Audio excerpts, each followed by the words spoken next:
आज बात अपनी करांगे। सुनिया साझा अपने टाइम का बहुत बहादुर और पराक्रमी मानस था। उन्हें राजपाट बढ़ाने में किते कोई कमी ना रहने दी। जिनसे मुल्क उन्हें जीते उनकी प्रजा भी बूंदी तरियां लूट खाई। भाइयों का कत्ल करण ते लेके बाप ने कैद करण तई का कोई काम ऐसा नहीं छोड़ा जिस पर उसकी चतुराई और निर्दयता की छाप ना पड़ी हो। इस बटड़ी करी गई पूंजी का के करया जा। इसके उपभोग ताई खुद अपनी और अपनी घराली भी उसने शामिल कर ली।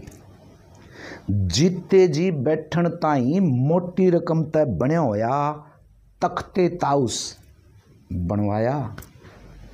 मरिया पाछे शानदार कब्र के रूप में ताजमहल खड़ा करया।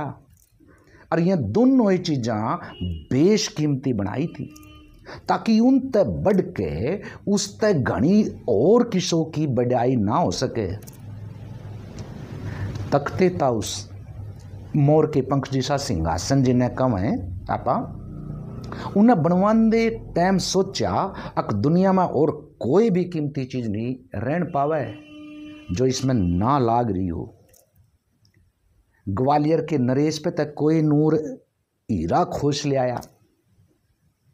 तख्ते ताउस में सोने और ज्वाराता की भरमार थी।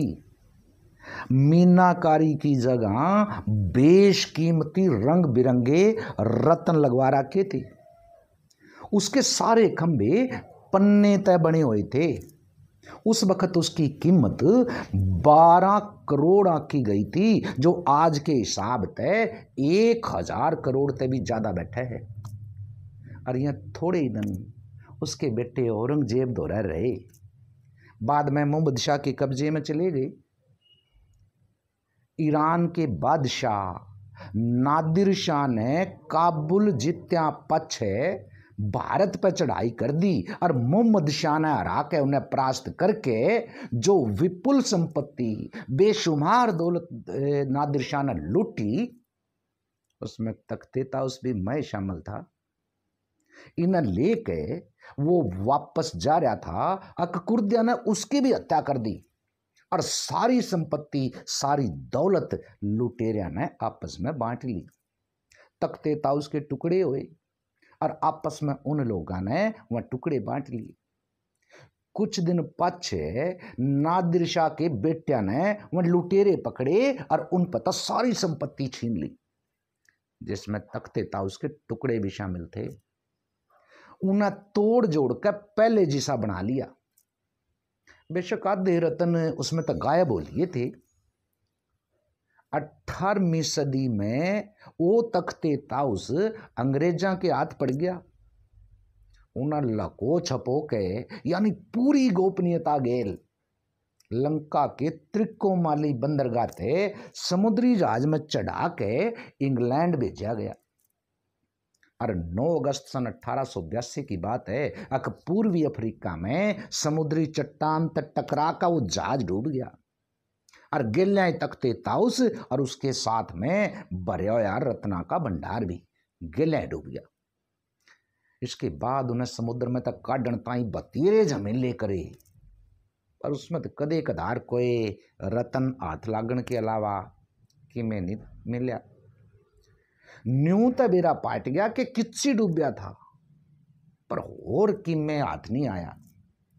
महत्वपूर्ण और क्रूरतम बात यह थी अक इनर ताजमहल ने बनाने वाले कारीगरा के हाथ साझा में न कटवा दिए थे ताकि वह कदे दूसरा उसाए नकली और किती बना के खड़ा नहीं कर दें।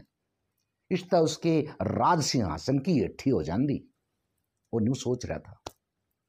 इसमें जो पन्ना लग गया था वो बाजार ते नहीं खरीदा गया था। उन्हें लेड़ता ही बिरना कितने सामंता और धनवंता के सिर तारे गए थे। इस तरह तख्ते ताउस समेत शाहजहां की दौलत और दूसरी इमारतों का हिसाब किताब लाया जा तो मालूम पाटे कि वो अपने जमाने का धन कुबेर था। यो इकट्ठा करने में उसने कितनी ये लड़ाइयां की, योजना बनाई, पर अंत उसका भी वैसा ही होया जैसा कि अपने बाप का उसने कराया था। तब भाई और बहनों, यो अहंकार और लालच है ना, राम बचावा इससे। मनुष्य के लालच और अहंकार को देखा जाए कि उसने आदमी की कितनी बड़ी प्रतिभा का नाश किया और कितनों को मौत के घाट उतारा, दर दर का भिखारी बनाया। बहादुरी और प्रतिभा के स्थान पर आदमी के पास नेक नियति होती तो उससे कितनों की कितनी भलाई हो जाती। बस इतना ही कहना था मैंने। आप सारे बहन भाइयों का, मित्रों का, दोस्तों का घना घना धन्यवाद। मैं थारा अपना मदन लाल मधु, राम राम, नमस्कार।